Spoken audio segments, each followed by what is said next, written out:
Hey friend, I often get asked for my thoughts on vocal fry, so here they are.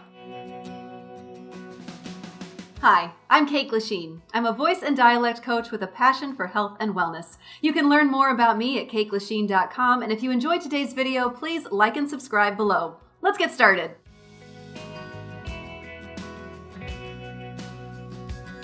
If you don't know what vocal fry is, it's that sort of crackly quality that creeps into the voice when we're tired or we're not supporting with enough air, and it usually happens in your lower register, right?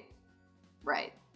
Now, everyone's voice can go into vocal fry for the reasons I just mentioned, being tired, not supporting enough, perhaps just a lack of awareness, or maybe even mirroring somebody you're talking to who's using quite a bit of fry.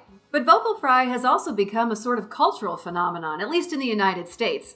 Now, depending on how you feel about hearing vocal fry, you may blame its proliferation on some specific media figures that became popular about 15 years ago. But if it doesn't bother you, you may just have made the casual observation that it's a current noticeable vocal trend. But what's actually happening during vocal fry, and is it safe for the voice? When your voice goes into vocal fry, it's very likely that you're in the lower part of your range, but it is possible to fry in the upper part of your range as well. You may have noticed that my volume has gone down quite a bit, and that's because vocal fry requires less airflow or support, and that can make it pretty hard to be loud. Though there's a little compression in the arytenoid cartilages, and those are the cartilages in the back of your larynx that adduct and abduct your vocal folds, the folds themselves are held pretty loosely. So when a little bit of air comes through them, the closure isn't as firm and the vibration isn't as regular as in full phonation, and we hear that sort of sporadic crackling and popping of vocal fry. As a side note, I've often heard the terms fry and creak used interchangeably, but there is a distinction. In vocal creak, the folds are held together much more firmly, and you can really hear the difference between when I creak and when I fry. As a vocal coach, what I just demonstrated is actually what I'm the most concerned with. As a professional voice user, you need to be able to control features like fry and creak in all parts of your range. You can dial them in for character voices or perhaps a folksy read in commercial voiceover work. But you also need to be able to speak in full, clear phonation for characters and voice work that don't require vocal fry.